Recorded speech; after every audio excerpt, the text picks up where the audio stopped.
Assalamualaikum warahmatullahi wabarakatuh. Kembali lagi di Jokam Entrepreneur Channel. Kali ini kami bersama Bapak Nurman, yang mana beliau ini seorang pengrajin tas, betul ya Pak?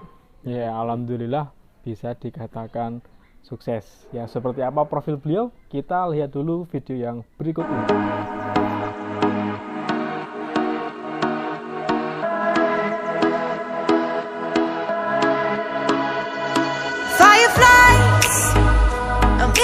Pieces feeds the dying light and brings me back to life. In your eyes, I see something to believe in. Your hands are like a flame, your palms are sweet as pain. Let the darkness lead us into the light. Let our dreams get lost, feel the temperature rise. Baby, tell me. Dalam benakku lama tertanam sejuta bayangan dirimu, redup terasa cahaya hati, mengingat apa yang telah kau berikan.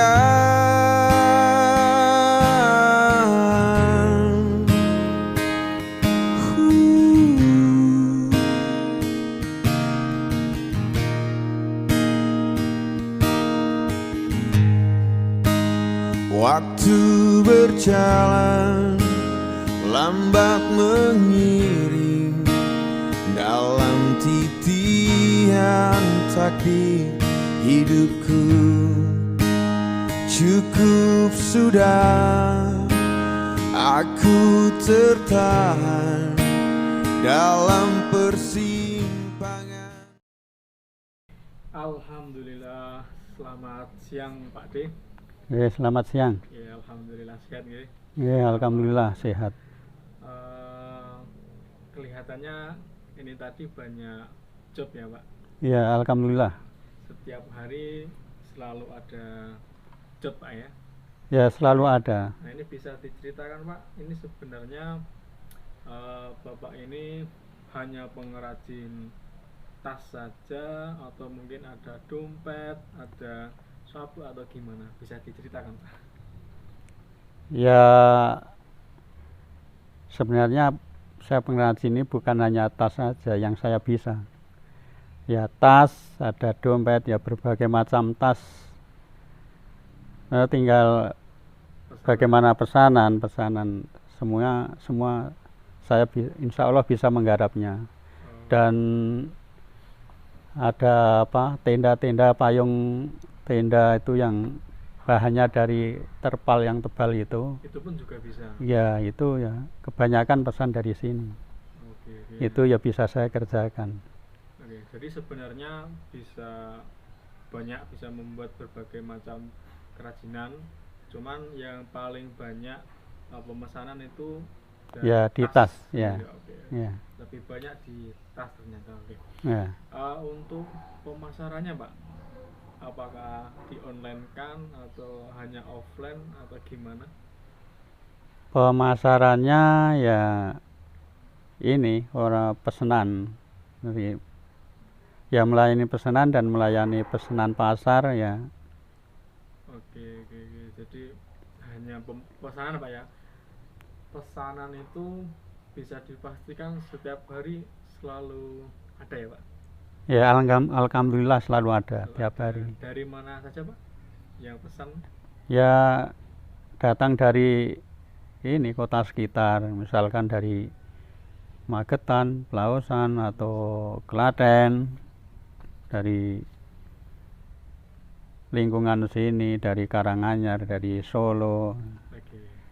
Ternyata ya ada juga yang dibawa sampai ke Jakarta, bahkan luar Jawa juga. Itu hanya pesanan. Ya, ternyata kalau Pak D ini hanya pesanan saja itu sudah kewalahan.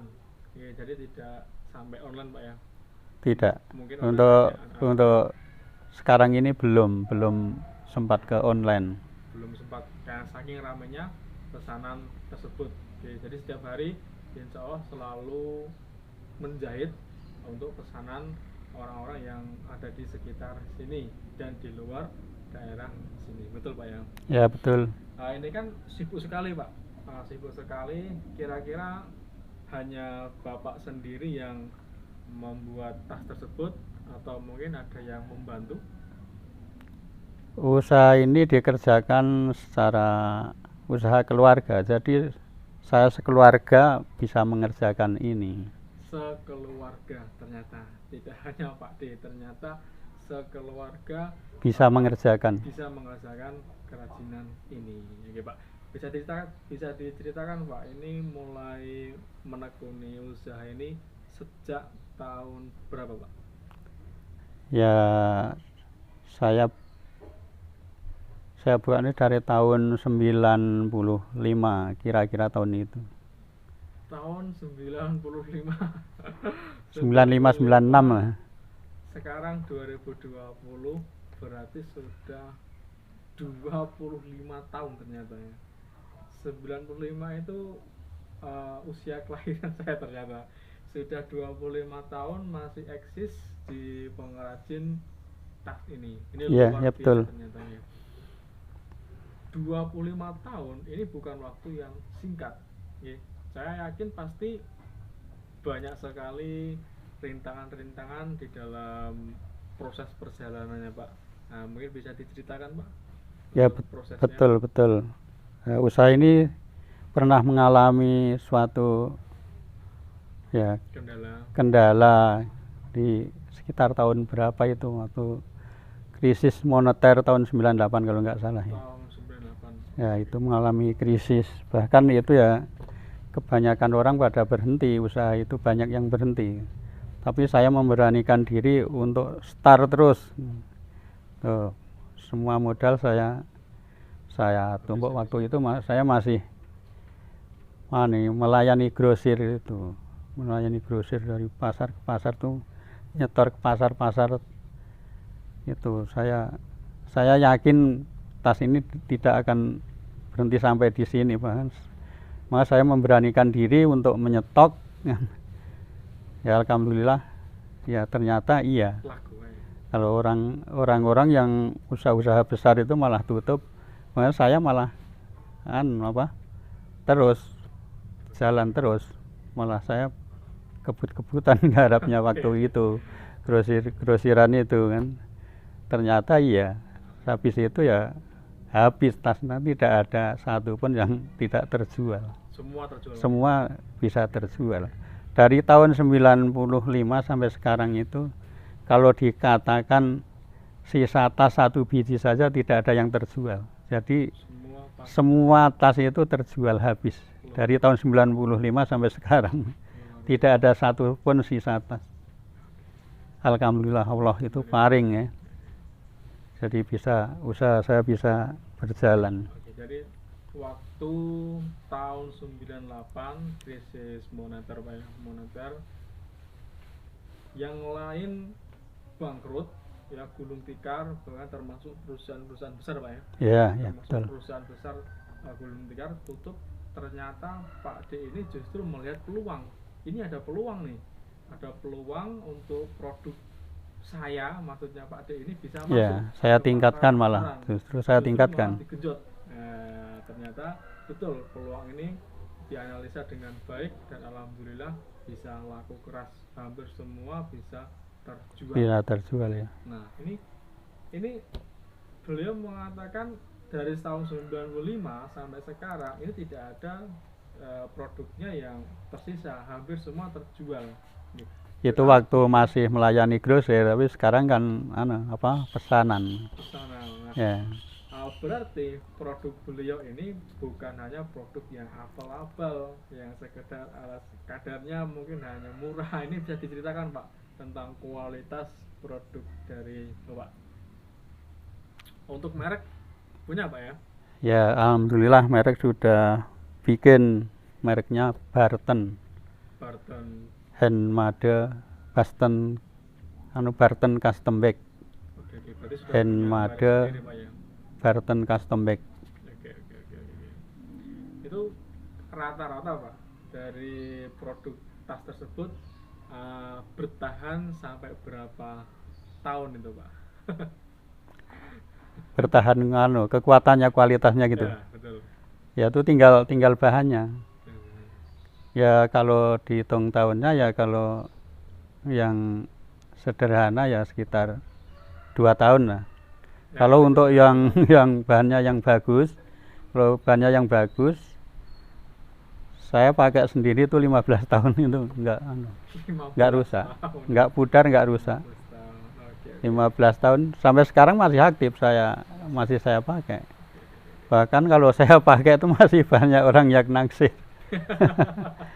Itu buatan sendiri Pak. Iya, buatan sendiri. Untuk Semua saya keluarga apa itu tas-tas itu pakai. buatan sendiri, tidak ada yang beli, tidak yang beli.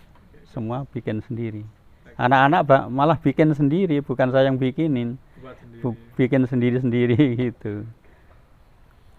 Untuk variasi harganya Pak, dari mulai berapa sampai berapa?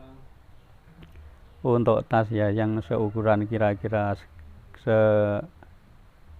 segede apa ya, segede buku itu. Kalau tas untuk ibu itu yang termurah ya 100 lah.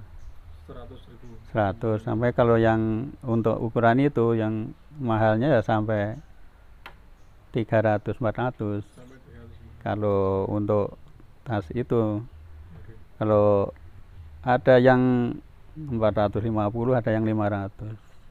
Untuk tas sekolah gendong yang bahannya MB-Tech itu sampai 750 800 gitu. Sampai 800. Ya, Itu bisa dipastikan awet Pak insyaallah ya.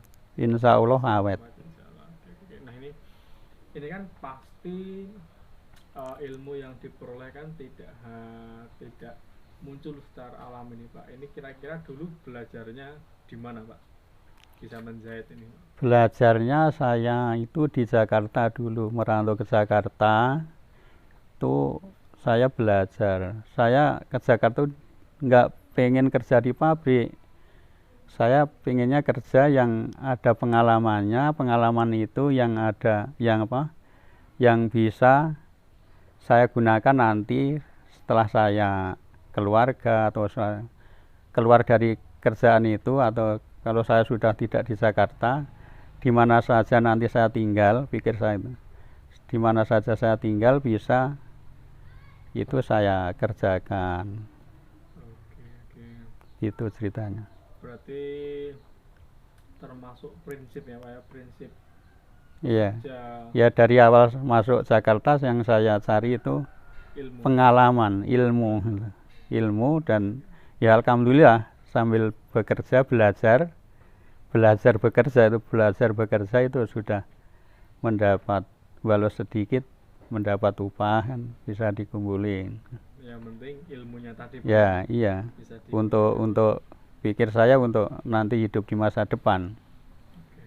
Jadi bukan hanya uang yang saya cari justru pengalamannya itu ternyata saya rintis memang benar jadi yang dulu saya pernah berpikir itu ya sekarang jadi kenyataan. Allah paring, alhamdulillah. Alhamdulillah. Jadi ini termasuk prinsip ya, termasuk prinsip dalam kita berwirausaha.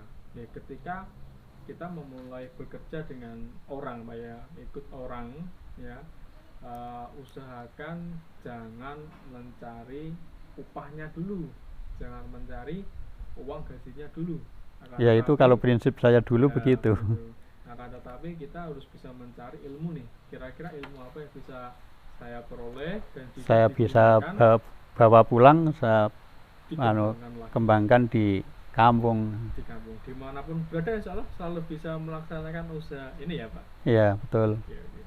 Nah itu bisa dicatat ya. Bisa dicatat. Nah saat ini usia Bapak sudah masuk berapa? Kepala 6. Sudah Kepala 6. Oke. Ya. Itu waktu menjahit apa tidak merasa capek, lelah di bagian mungkin penglihatan atau fisik Pak? Alhamdulillah ini Allah paring ya, saya tidak pernah mengalami ya istilahnya sakit apa itu. Ya kalau sakit biasa, sakit yang ringan-ringan itu ada, atau capek itu sudah pasti ada, kerja dari muda sampai sekarang ya. Itu. Tapi prinsip saya itu kerja itu yang penting saya senang. Apapun yang saya kerjakan itu kuncinya saya senang. Kalau saya senang, saya berpikir tuh gini. Kalau saya senang, pasti badan ini tidak akan mengalami masalah. Ternyata lahir batin tidak mengalami masalah. Kuncinya kalau saya bekerja itu senang, dan senang mengerjakan suatu kerjaan yang saya bisa itu. Itu pertama ya, alhamdulillah ya, ya ada nikmatnya. Ya Allah paring bisa ada hasilnya gitu. Oke. Nah, utama itu. Nah, kesehatan ya tidak terganggu kalau mengerjakan suatu kerjaan itu didasari rasa senang pada pekerjaan yang dikerjakan itu, yang dibisain apa itu, kuncinya itu harus senang. Harus Iya. senang. Harus dinikmati. Jadi kuncinya harus Senang. Itu prinsip saya. Saya berpikir, walau misalkan orang pinter, kalau saya pinter jadi direktur, kalau saya tidak senang menjadi direktur, itu mesti akan jadi masalah di diri saya. Entah keimanan saya atau badan jasmani saya atau di keluarga saya, itu pasti kan.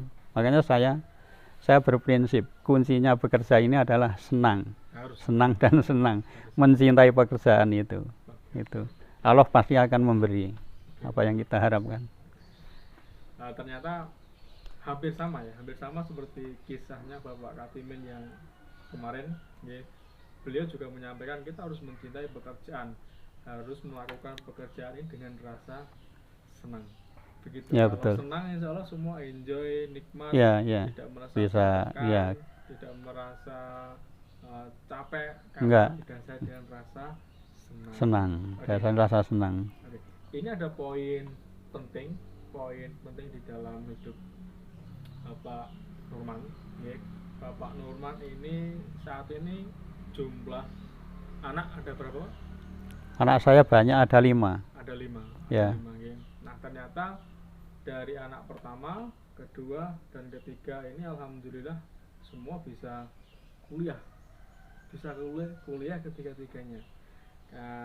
Ini semua apakah hanya mengandalkan usaha ini atau mungkin ada usaha yang lain, Pak? Kok bisa sampai menyekolahkan ke perguruan tinggi 3 anak ini, Pak? Betul, ini biaya untuk biaya hidup, biaya sekolah, dan biaya yang lain-lain ini dari satu usaha. Jadi usaha saya itu cuma satu, ya ini ngerajin tas ini. Nggak ada kemasukan dari lain. Luar biasa ya. Ternyata kita jangan menganggap remeh usaha-usaha yang terlihat kecil, terlihat sederhana, ternyata memiliki omset yang luar biasa. Yaitu bisa menyekolahkan 3 anak ini bukan main-main, ini luar biasa loh. Jadi alhamdulillah. Nah ini dari ketiga anak Bapak ini memang dulunya pengen sekolah tinggi atau Bapak sendiri yang punya cita-cita menyekolahkan anak, atau memang semua berjalan dengan mengalir gitu, Pak? Ya, semua bercita-cita. Anak ya pengen sekolah yang tinggi sampai kuliah maksudnya, dan saya ya bercita-cita pengen menyekolahkan anak itu setinggi-tingginya. Jangan sampai anak saya itu bodoh seperti bapaknya ini. Jadi ini pengalaman saya jadi orang bodoh hanya begini-begini saja. Ya mudah-mudahan anak saya nanti kalau yang sudah lulus wisuda ya alhamdulillah sudah bisa bekerja. Yang ketiga ini belum, ini masih belum wisuda. Masih kuliah. Nah, cita-cita saya anak 5 ini nanti ya kalau Allah paring, ya kalau cita-cita saya ya akan saya modali dengan pendidikan saja. Kalau modali yang apa keduniaan seperti Tegal Sawah misalkan kan itu mahal, tidak terjangkau, dan itu kalaupun bisa membelikan ya itu untuk anak-anak sekarang ini mungkin tidak mau menggarap. Jadi jadi ya itu sudah apa, sudah tujuan saya, pikiran saya begitu. Ya. Jadi saya modalin dengan kepandaian saja. Dengan kepandaian ini nanti di mana saja kan bisa dipergunakan. Alhamdulillah semua anak-anak ini bisa minimal bisa lah Pak ya untuk mengrajin tas ini. Bisa. Pak, ya. Alhamdulillah dari gambar, dari molanya itu ya, mola, terus motong sampai jahit sampai finish. Ya alhamdulillah sudah jadi, bahkan sudah bisa dijual, sudah laku dijual, sudah kemudian ke pesanan ya sudah bagus, sudah bisa, sudah diterima sama pemesan. Oke. Ini mungkin terakhir Pak untuk teman-teman kita semua yang menonton video ini, apalagi ini kan di masa-masa pandemi Pak ya. Ya, Pandemi betul. Banyak sekali yang kehilangan pekerjaan, kehilangan pekerjaan ya kan. Ya, Terus betul. mau memulai usaha atau berwirausaha, mungkin ada yang takut atau ada yang bingung. Mungkin Bapak bisa memberikan tips-tips atau pesan-pesan motivasi untuk teman-teman kita semua Pak. Ya. Ya untuk kawan-kawan nggak usah takut. Kita berdoa dan niat kita, karena suatu pekerjaan itu diawali dengan niat, tekad, sabar dan telaten sesuai sama merek saya. Merek saya itu ya saya bikin dari Barten, itu dari kata-kata Jawa yang asli itu sebenarnya. Bahkan itu Barten itu bukan dari merek luar negeri, dari Jerman atau Itali. Itu dari Jawa asli. Maknanya Barten itu maknanya bar itu sabar, ten itu telaten. Jadi saya ambil barnya, sabar saya ambil barnya, dan telaten itu saya ambil tennya. Jadi Barten sabar dan telaten itu menghasilkan itu cuma hasil dari pikiran saya begitu. Saya Barten itu bukan merek luar negeri.